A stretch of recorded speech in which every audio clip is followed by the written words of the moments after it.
Kembali lagi di channel Jago Listrik. Pernah nggak teman-teman bertanya-tanya, kenapa sih tegangan di resistor itu sama dengan tegangan di baterai? Padahal di rangkaian ada kabel juga, arus lewat situ juga, tapi kok nggak ada tegangan yang hilang di kabel? Aneh nggak? Nah, di video kali ini kita akan bahas secara pelan-pelan, mulai dari pergerakan elektron, konsep dorongan listrik dari baterai, sampai akhirnya kita paham kenapa tegangannya bisa sama persis. Kita mulai dari dasar dulu ya. Bayangkan kita punya sebuah baterai yang dihubungkan dengan resistor lewat kabel. Kalau kita zoom ke dalam baterai, kita bisa lihat banyak elektron-elektron di dalamnya. Di dalam baterai ada reaksi kimia yang mendorong elektron dari kutub positif ke kutub negatif. Dorongan ini disebut gaya gerak listrik, atau bisa dibilang dorongan listrik. Karena itu di bagian negatif, elektron-elektron terdorong keluar dan mulai bergerak lewat kabel menuju resistor. Nah, di sisi lain, kutub positif menarik elektron ke arahnya.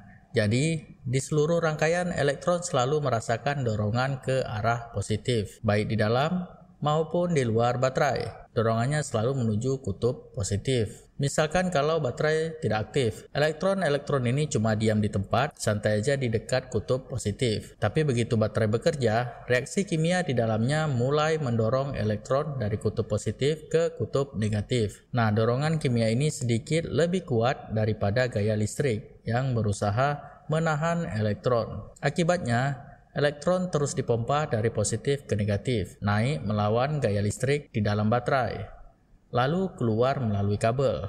Kalau teman-teman mau bayangkan, ini mirip seperti anak kecil yang main perosotan. Orang tua di bawah mendorong anak ke atas, itu bisa kita anggap seperti baterai. Nah, saat melawan gravitasi bisa dianggap seperti gaya listrik. Begitu sampai atas, anak dilepas dan meluncur turun di perosotan. Nah, itu bagian resistornya. Kita kembali ke rangkaian listriknya. Sekarang perhatikan perbedaan antara resistor dan kabel. Kita anggap kabel itu tanpa hambatan alias resistansinya 0. Semua hambatan kita anggap hanya ada di resistor saja. Di resistor, banyak atom yang menghalangi jalan elektron. Ketika elektron lewat, dia menabrak atom-atom itu, dan sebagian energi listrik berubah menjadi panas. Makanya, resistor bisa terasa hangat atau panas kalau lama digunakan. Sedangkan pada kabel, karena tidak ada hambatan, elektron meluncur bebas tanpa menabrak apapun. Mereka tidak perlu gaya dorong tambahan karena nggak ada yang menahan.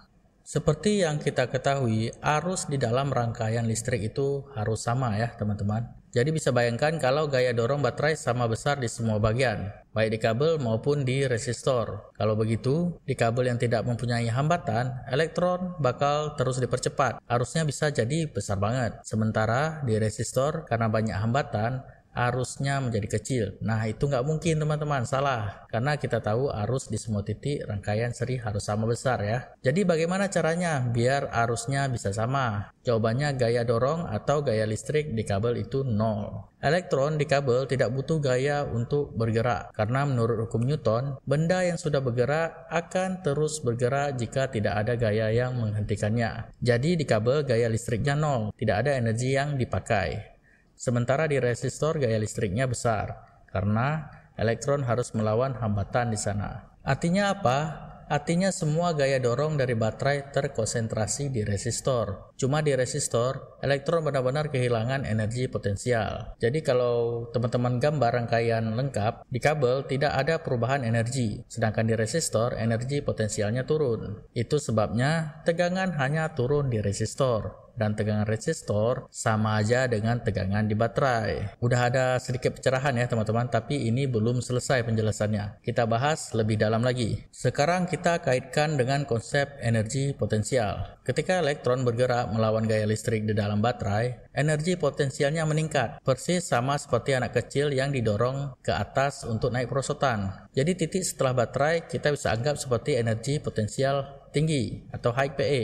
Titik sebelum baterai, energi potensial rendah atau low PE. Kemudian saat elektron melewati resistor, Energi potensial itu menurun karena berubah menjadi panas akibat tabrakan dengan atom-atom resistor. Sekarang bagaimana dengan kabel? Karena tidak ada gaya listrik di kabel, maka tidak ada perubahan energi potensial di sepanjang kabel. Artinya, saat keluar dari baterai, elektron sudah punya energi potensial tinggi, dan saat melewati kabel, energinya tetap. Tapi saat melewati resistor, energi potensialnya turun, berubah jadi panas. Energinya sudah rendah lagi, siap dipompa ulang oleh reaksi kimia di baterai. Sekarang kita bicara dalam satuan listrik. Misalkan ada beberapa elektron di dalam baterai. Misalkan satu kolom. Kalau satu kolom muatan mendapat energi 7 Joule dari baterai ya teman-teman. Maka tegangannya adalah 7 volt. Dan karena semua energi itu hilang di resistor, maka tegangan di resistor juga 7 volt teman-teman.